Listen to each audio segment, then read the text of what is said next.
Vamos tentar de novo. Não sei o que aconteceu quando fiz a conexão com a doutora Maria Augusta. A conexão foi parcial. Já voltamos aqui. Vamos já trazer para a conversa logo, para a gente tentar entender o que aconteceu aqui. Estamos esperando a doutora Maria Augusta conseguir conectar, esperando aqui no Instagram. Bom, pronto.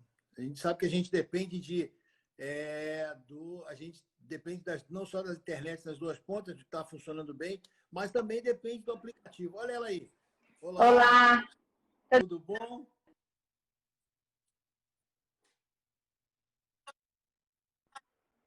Tudo bem?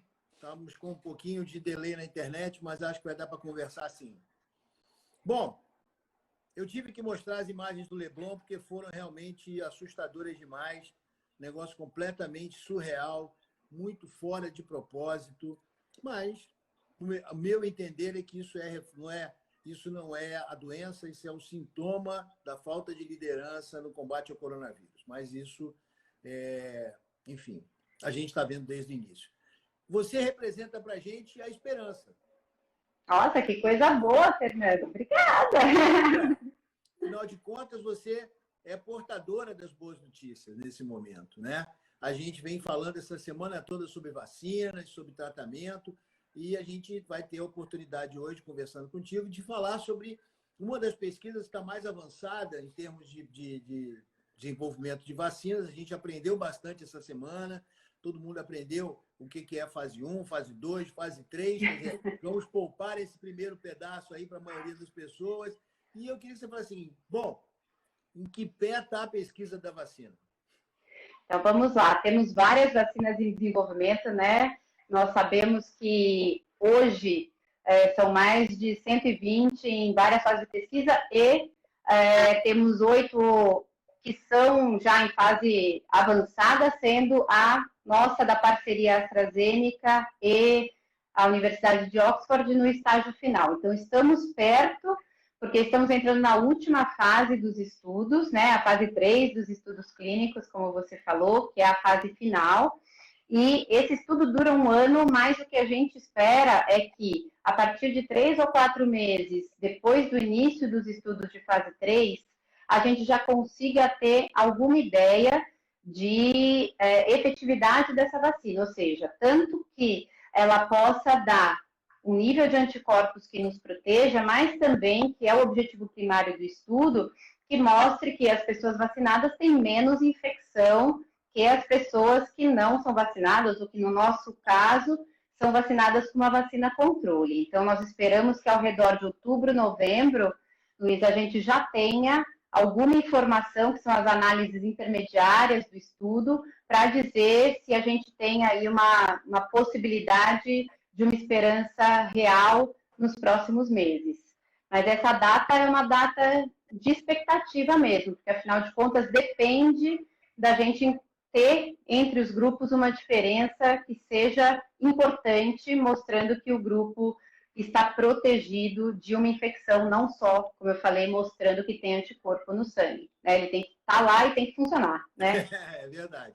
Uma coisa que tu acha que muita gente fica curioso é saber o seguinte: quando você faz uma pesquisa dessas, você falou bem, você injeta uma vacina num determinado grupo de pessoas e no outro grupo você injeta outra substância que não é a vacina e depois vê o resultado sem saber quem recebeu o que naquela hora.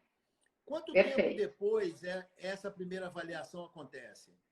Nós fazemos, então, a primeira avaliação nós chamamos de voluntário, do sujeito de pesquisa, logo no primeiro dia depois da aplicação, para avaliar se ele tem algum sintoma ou algum efeito colateral, né? Que a gente chama de evento adverso da pesquisa. E depois a gente vai acompanhar esse voluntário no mês 1, no mês 3, no mês 6 e no mês 12. Ou seja, essa pesquisa vai durar um ano e a gente vai ficar acompanhando esses voluntários depois da vacinação durante todo esse período.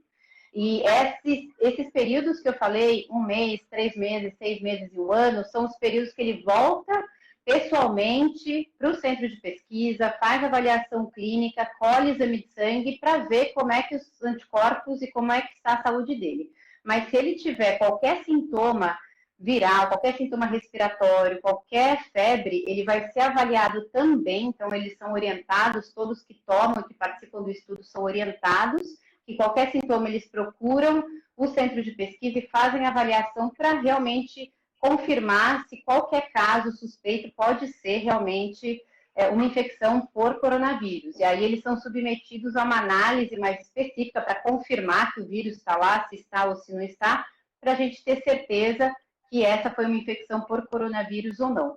Então, vamos manter essa avaliação por pelo menos um ano.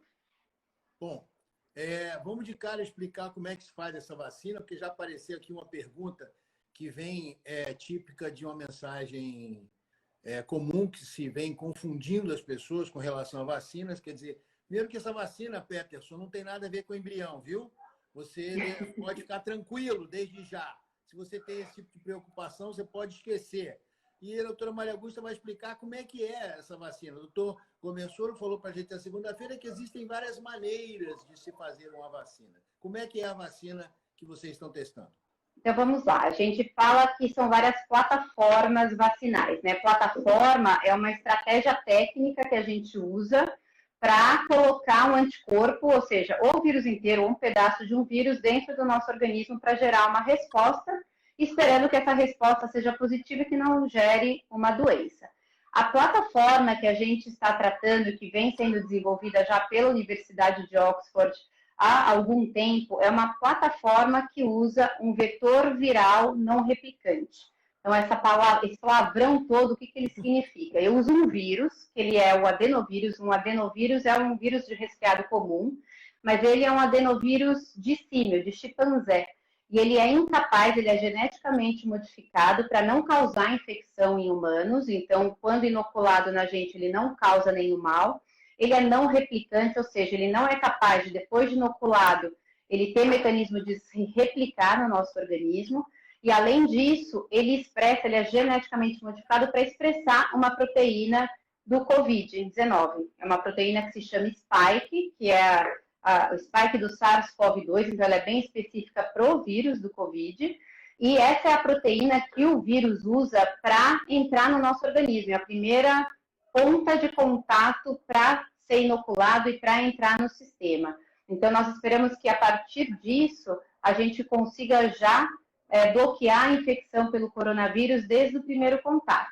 E isso é importante entender que são diversas, né, plataformas vacinais, porque esse tipo de vacina que a gente está falando, que é usando um vetor viral que não replica, ele tem uma capacidade, a gente já conhece de outras vacinas desenvolvidas com a mesma plataforma, a gente já conhece a segurança de curto, médio e longo prazo, então a gente sabe como ela se comporta, né, não é novidade, então por isso que nós também conseguimos fazer isso de uma forma mais rápida, porque já tínhamos todos esses estudos, esse conhecimento, e a gente sabe que ela gera uma imunogenicidade, ou seja, uma capacidade de gerar reação imune no nosso organismo que é duradoura e que é muito potente.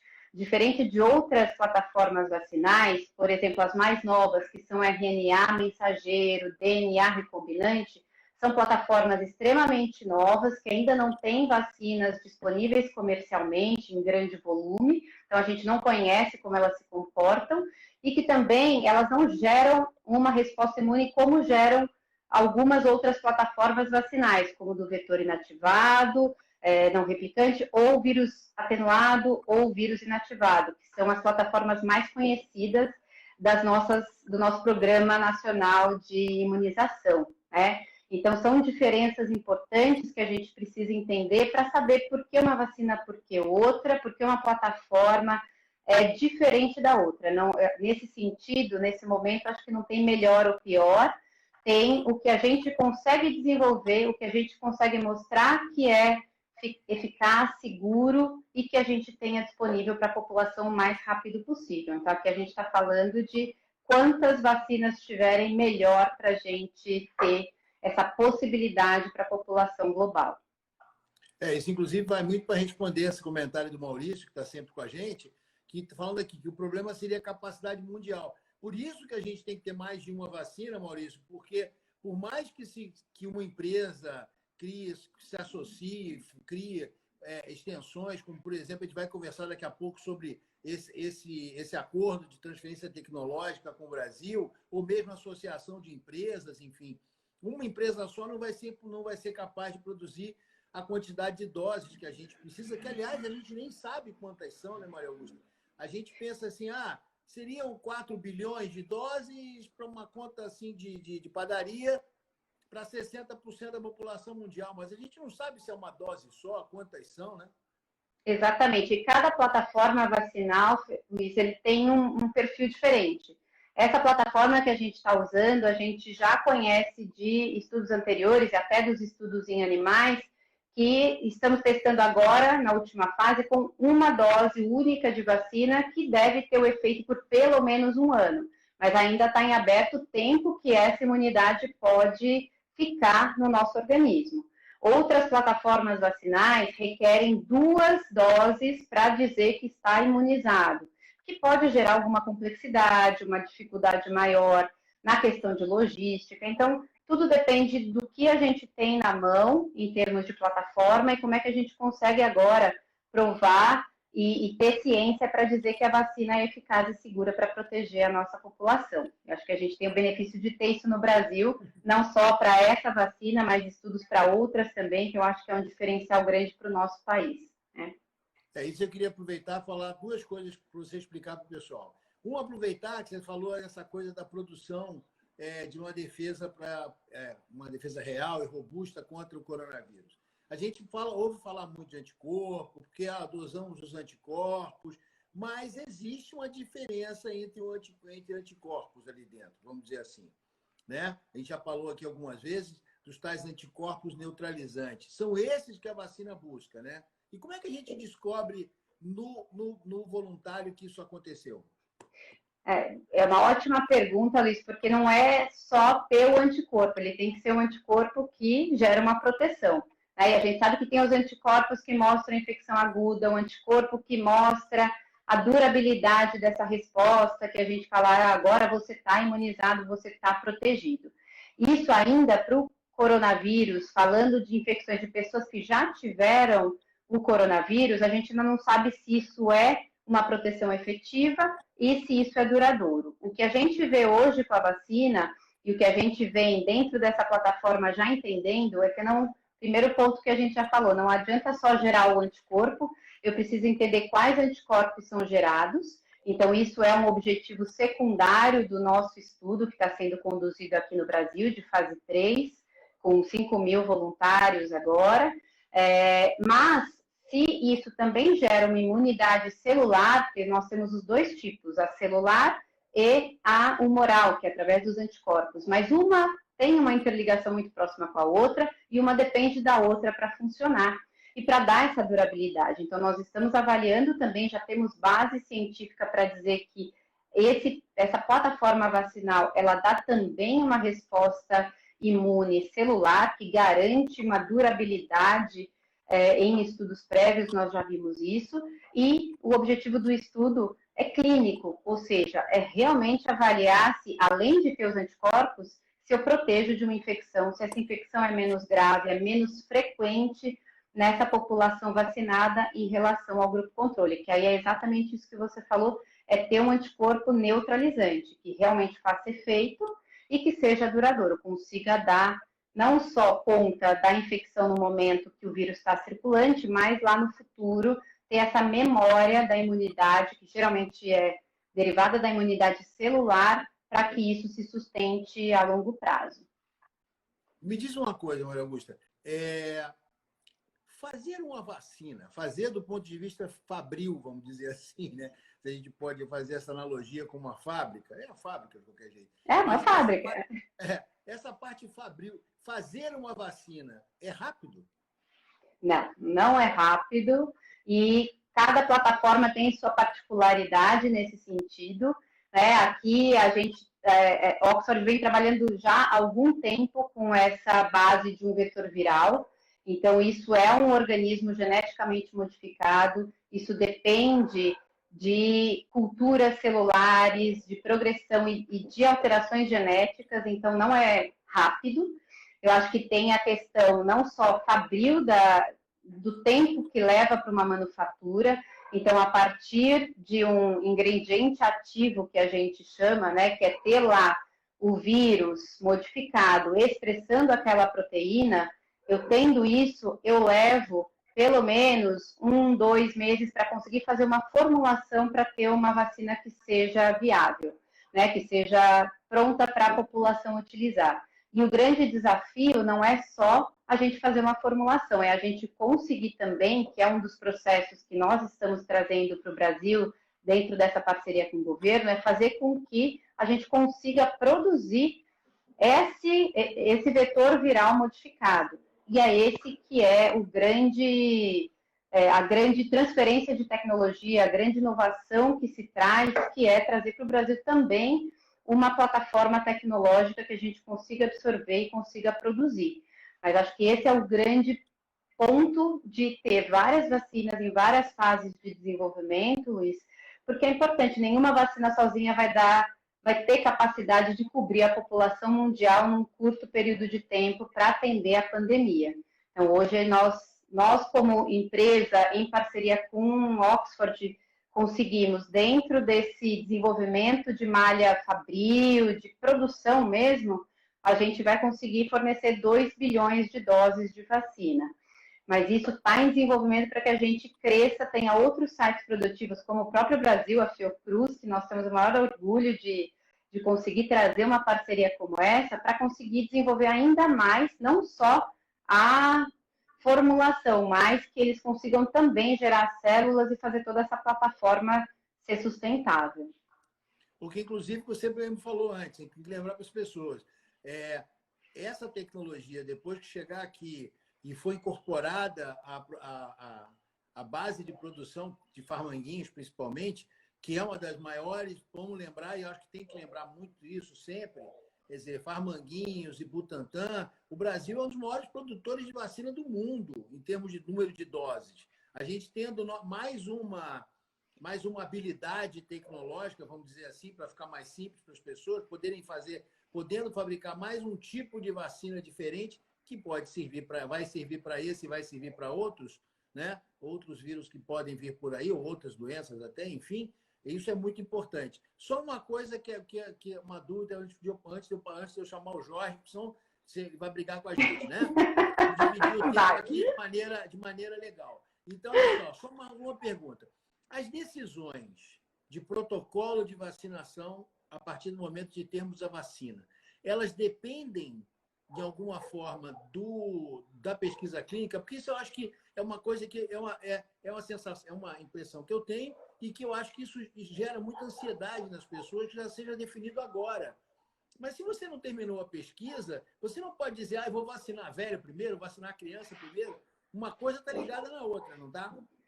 Estão completamente interligadas, né, Liz? Acho que o primeiro fato a gente só consegue provar eficácia e segurança numa população que a gente esteja estudando. Então, hoje, tanto a Universidade de Oxford quanto a AstraZeneca estão desenvolvendo vários estudos. Então, o braço do estudo no Brasil tem uma população específica, mas tem uma população mais ampla já sendo estudada no Reino Unido, por exemplo. Então, lá nós temos desde população pediátrica, a partir de 5 anos, idosos com comorbidades, que são um grupo de risco importante.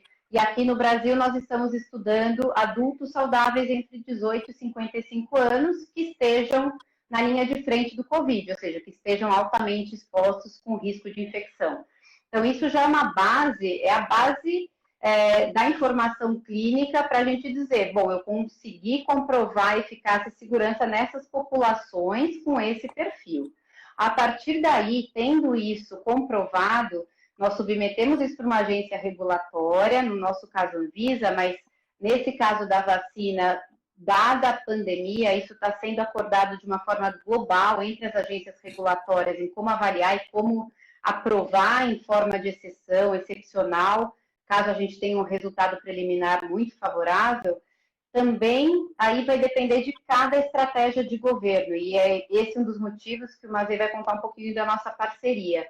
Que para garantir essa equidade de distribuição, nós entendemos que nós não conseguimos cobrir toda a população mundial no mesmo momento. E aí vem uma estratégia do governo, uma estratégia de saúde pública, de fazer, sim, as populações de risco mais expostas, de mais idade, e fazer essa segmentação na questão do tempo para vacinar, como está sendo feito hoje a vacinação para a gripe, por exemplo, por fases e por população, para conseguir garantir que isso aconteça, primeiro os mais expostos, primeiros de maior risco, para depois chegar. Mas hoje o que nós temos é que realmente a gente está estudando para uma população bem ampla, para que todos possam ter o benefício e que a gente assegure eficácia e segurança para todos. Mas isso, obviamente, né, depende dos resultados do estudo, né, Luiz? Isso é que é importante as pessoas entenderem, que essa definição, por mais que se imagine o que deve ser, que já aconteceu antes, já aconteceu, por exemplo, em 2009 para 2010 com a vacinação do H1N1. Então, já se tem uma ideia de qual vai ser a estratégia. Agora, eu tenho que esperar o resultado da pesquisa para poder definir se é isso mesmo ou se eu vou ter que começar com outro grupo que é mais, onde a vacina for mais eficiente. Maria Augusta, eu quero te agradecer muito. Tá? Vou ter que pedir para desligar não tem você. problema. Todo mundo aqui pedindo para você. Vamos marcar outra conversa, porque todo mundo adorou a sua conversa, o seu jeito de falar, tá bom? Quero te agradecer muito. Bom final de semana para você. Se cuide, eu que agradeço, com a Luiz. família. Você também, obrigada pela oportunidade, estou à disposição para conversar. Sempre um prazer. Acho que o que você faz de educação e de orientação, assim, são sem precedente. Então, parabéns e estou à disposição, tá bom? Muito obrigada. Tá.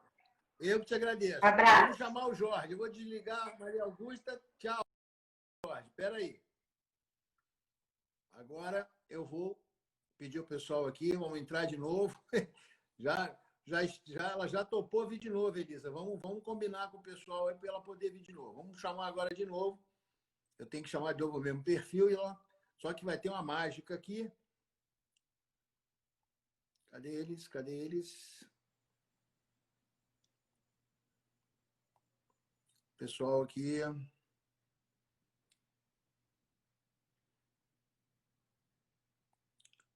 Bom, vamos continuar conversando rapidinho, fazer algumas considerações rápidas enquanto entra de novo o perfil para poder chamar. Que se o pessoal aí da Olívia e o pessoal da AstraZeneca que está com a gente, sinaliza se vai entrar no mesmo perfil para eu poder chamar de novo, por favor, tá?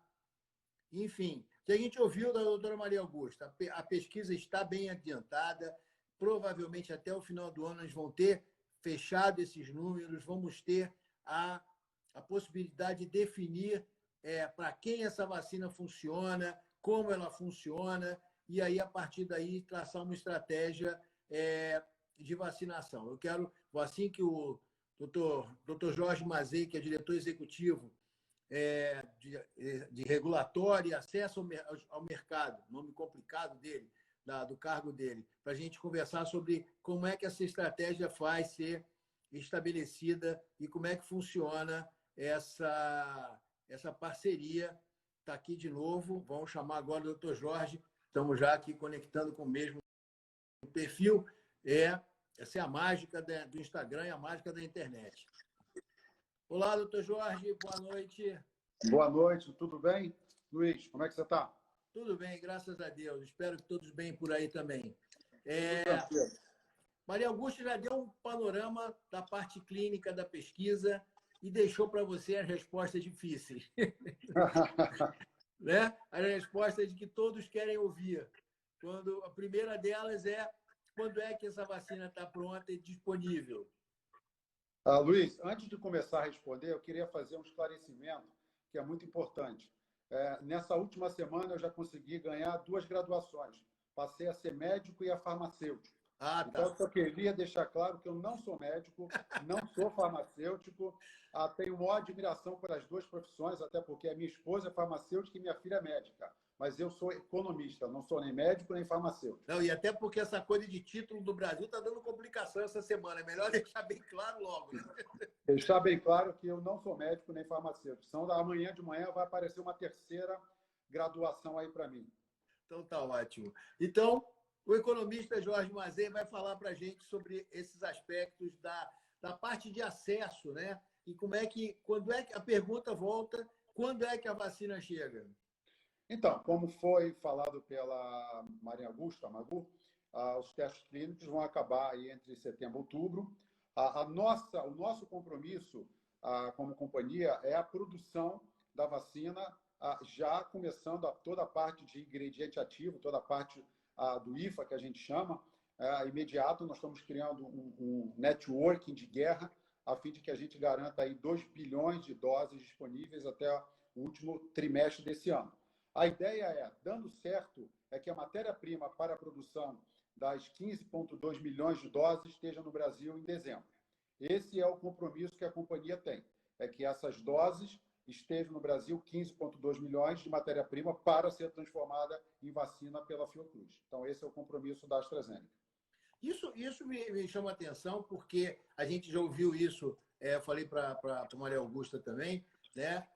A gente tem ouvido gente conversado sobre vacina e a gente ouviu essa coisa. Quer dizer, no fundo, a indústria faz uma grande aposta na vacina, porque está fabricando uma vacina que ainda está sendo pesquisada. Tudo indica que vai dar certo, todos os indícios são esses, mas ainda assim não deixa de ser uma aposta, né, Jorge? É um risco, né? Eu acho que é um risco que todo mundo, o mundo inteiro, e eu acho que não é só uma questão no Brasil. Nós temos os Estados Unidos, que está no risco, fez uma encomenda de 300 milhões de doses. Nós temos a Inglaterra, com 100 milhões de doses. Nós temos 4 países na Europa, com 400 milhões de doses. Nós temos 2 instituições, que é o CEP e o Gavi, que encomendaram mais 300 milhões de doses para ser disponibilizada para os países de baixa renda. Então, eu acho que é uma aposta global. Eu acho que todo mundo está apostando no sentido, dando certo, eu quero que no final do ano a minha população comece a ter acesso à vacina. Então, realmente, eu acho que é uma aposta para que a gente possa controlar essa pandemia que realmente está tirando muitas vidas em cada um dos países, né?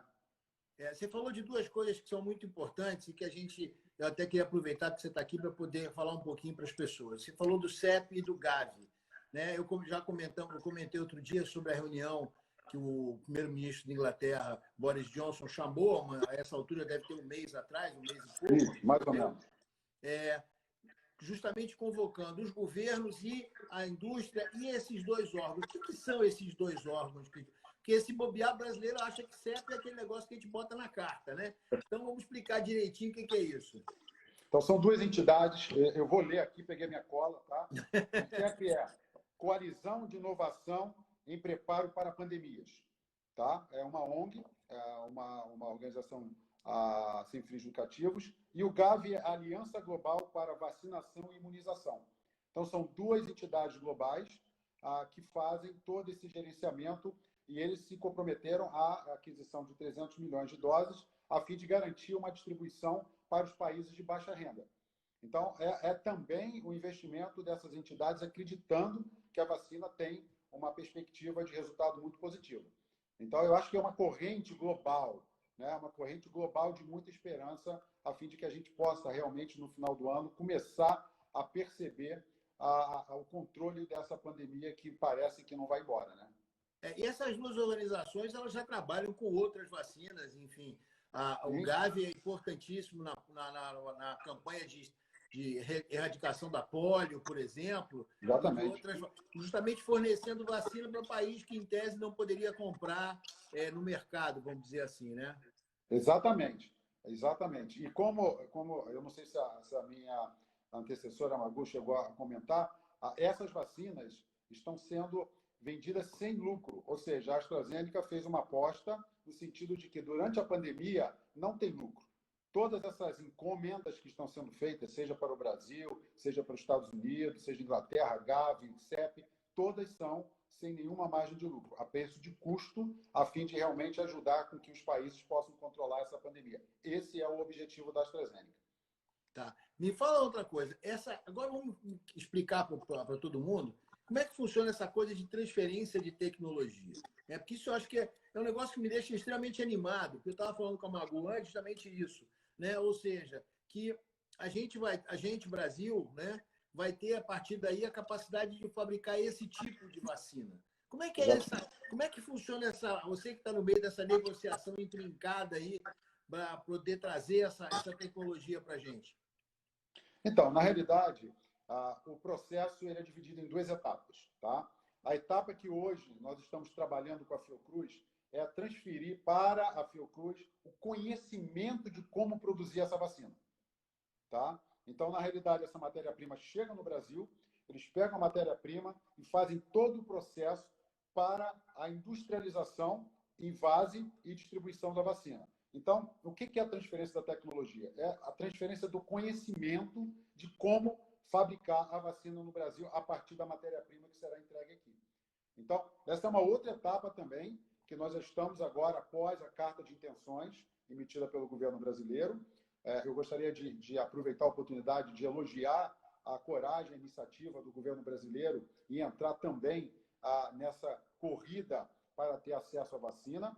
Agora nós estamos na discussão com a Fiocruz de como esse processo vai se dar.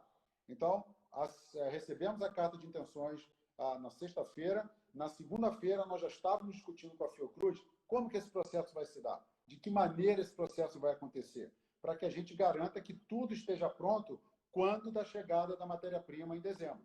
Então, é a transferência do conhecimento, tá, Luiz?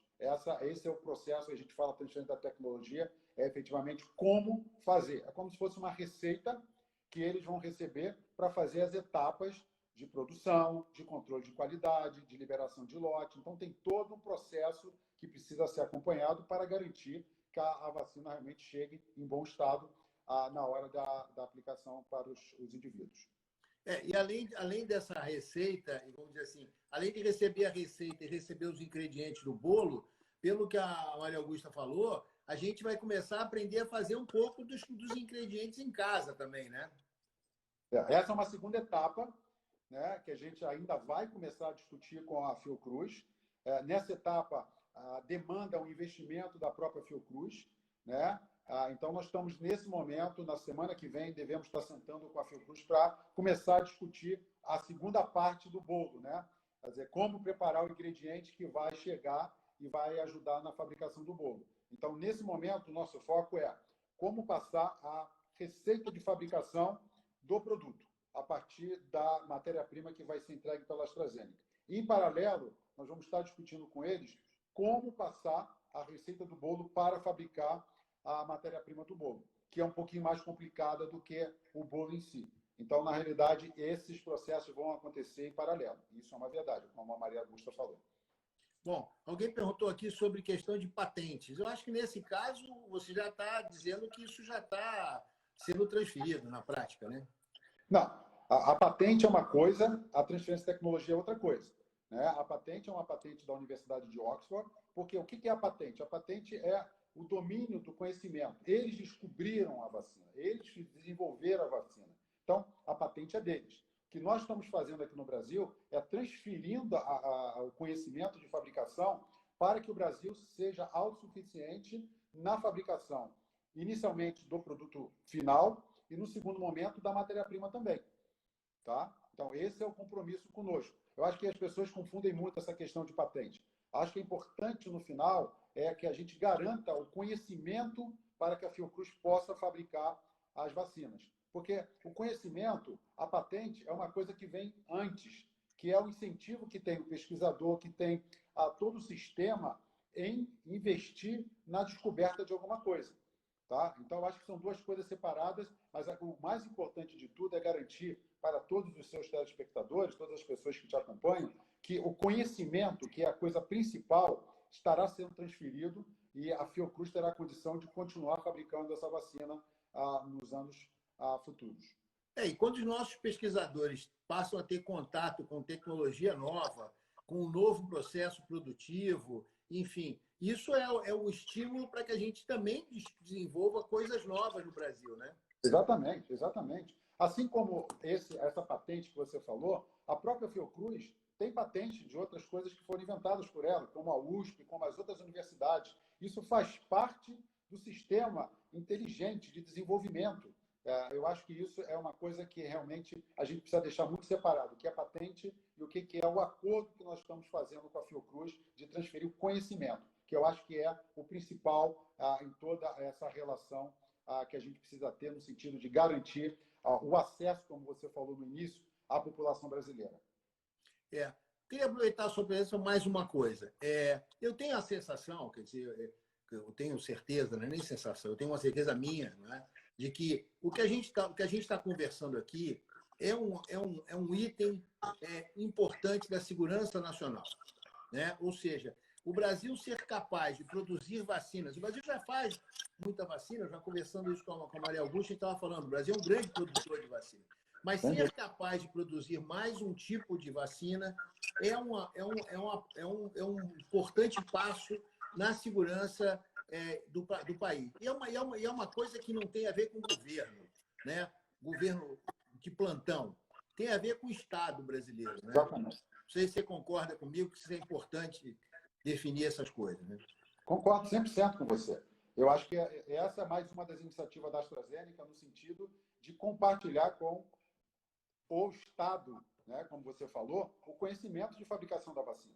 Né? A intenção da AstraZeneca realmente é garantir que o povo brasileiro tenha acesso a essa vacina, né, no momento zero.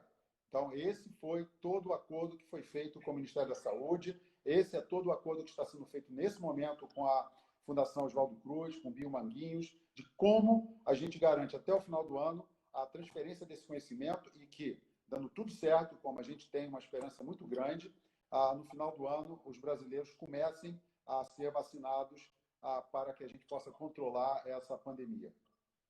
Bom, Jorge, eu quero te agradecer muito a tua participação, agradecer as tuas explicações. Eu acho que é importante, aquela coisa, vacina é uma coisa que dá esperança para a gente, mas a gente tem que encarar isso com a realidade e com a informação correta, né? Elisa está me cobrando aqui para te perguntar como é que estão os testes. Os testes, os testes, eu não sei, a Maria Augusta não falou, os testes estão caminhando muito bem. Como deve ter sido dito, nós temos 3 centros que estão caminhando com esses 5.000 indivíduos, São Paulo, Rio e Salvador. Começamos, tem 2 semanas em São Paulo, começamos a semana passada no Rio de Janeiro. Vamos ter mais 30.000 indivíduos nos Estados Unidos. Ou seja, a ideia da companhia é ter um total de 50.000 indivíduos participando desses testes que começaram em abril e vão até setembro, outubro. Então, realmente, os testes estão a todo vapor. Isso é importante as pessoas entenderem por que está sendo feito o teste em vários lugares do mundo, que as populações são diversas, tem componente genético diverso, então é para garantir que a vacina funcione em qualquer tipo de indivíduo. Essa é a ideia básica dessa coisa. E está sendo feito no Brasil, você me corrija se eu estiver errado, porque o Brasil, quer dizer, nesse ponto até um pouco infelizmente, a gente está com a pandemia bastante descontrolada. Então, a gente tem a possibilidade de acelerar essa contaminação, entre aspas, dos voluntários. Então, é muito importante que a gente faça isso aqui. Além do fato de que é bom que seja feito com o brasileiro, porque aí a gente sabe que funciona no brasileiro. Né? Porque, não, é verdade. É aquela história, né? A gente não é escandinavo, né? A gente não é japonês, então, podia funcionar neles e não funcionar na gente. Testar na gente é até melhor, porque funcionou aqui, a gente fica tranquilo, né? É verdade, é verdade. Luiz, mas uma coisa que é super importante, a vacina vai chegar, temos muita fé que essa vacina chegue, que chegue no final do ano, mas é importante que as pessoas não se esqueçam do isolamento social, que as pessoas não esqueçam das suas máscaras, da higiene, porque eu acho que talvez a esperança da vacina faça com que as pessoas relaxem um pouco aquilo que precisa ser feito nesse momento para que a gente não aumente ainda mais o que está acontecendo no país. Então, independente da vacina, estamos torcendo muito por isso, estamos trabalhando muito por isso, mas as pessoas não podem esquecer realmente as regras básicas para que a gente diminua essa contaminação e o número de mortes que estão acontecendo no Brasil. Até porque, Jorge, eu acredito que o target, o goal dessa vacinação deve ser alguma coisa perto de... Se a gente tem 220 milhões de brasileiros, nós estamos falando aí de 120 milhões de pessoas, ou seja, 120 milhões de doses num prazo razoável de tempo. Então, não vai ser de repente, né? Não, não vai ser. Definitivamente não vai ser. Se as pessoas acham que chegou dezembro, vai ter vacina para todo mundo, não é assim. Até porque, como foi dito no início, a companhia está tentando criar uma forma homogênea de distribuição para que você não tenha todas as vacinas de um país entregue e outro país sem nada, né? Então, o importante é que a gente consiga garantir uma entrega que seja equitativa nos países e, com certeza, o Ministério da Saúde tem uma definição muito clara de qual vai ser a sequência de vacinação, como acontece com a vacinação da gripe, né? Você tem aqueles grupos que são o primeiro grupo, o segundo grupo. Então, isso, com certeza, será feito pelo Ministério da Saúde também. Eu tenho certeza absoluta que vamos seguir um esquema de vacinação como é feito com a vacinação da gripe. Então, as pessoas precisam continuar a se proteger, para que a gente realmente diminua essa curva e que a gente volte a ter números muito baixos aí no futuro próximo. Se a gente seguir, a Elisa está perguntando aqui para refalar sobre essa coisa da programação, se a gente seguir mais ou menos o que foi feito com a vacina do H1N1, quando nasceu uma vacina mais, vamos dizer assim, seria a vacina mais nova que a gente tem por aí, que nasceu de urgência, né?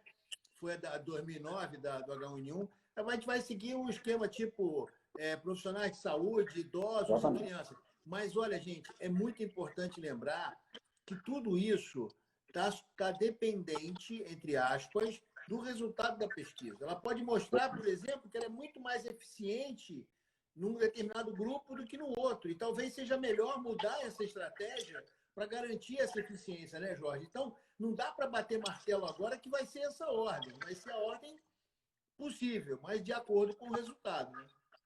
Luiz, eu acho que as pessoas precisam entender que o desenvolvimento de uma vacina leva anos, né? Eu acho que o esforço global é gigantesco, fazendo coisas que aconteceriam uma atrás da outra, às vezes até em paralelo, a fim de que a gente possa acelerar a conclusão do estudo o mais rápido possível. Mas, como você falou, é um objetivo, é uma esperança, mas a gente precisa ver os resultados. Tudo nos mostra, pelo todo o início, como a Maria Augusta deve ter colocado, que o resultado é promissor. Mas, infelizmente, a gente precisa esperar terminar para que a gente fique super feliz, contente, ansioso em receber a sua dose. Mas existe tempo, a gente precisa ter paciência, né? Acho que as pessoas precisam ter paciência, imaginando que não vai ser da noite para o dia e não vai acontecer antes do final do ano. É impossível. Eu acho que esse tempo já é um tempo realmente muito acima daquilo que se esperava há 2 meses atrás. A minha expectativa há 2 meses atrás, eu posso dizer para você que era julho do ano que vem. Eu estava bem tranquilo com julho de 21, entendeu? Porque antes disso eu já achava difícil. A doutora Maria Cristina está perguntando, o grupo, já estou tomando aqui à frente e respondendo para ela, o grupo testado no Brasil é de adultos saudáveis de 18 a 55 anos, Cristina. Tá? Eu acho que...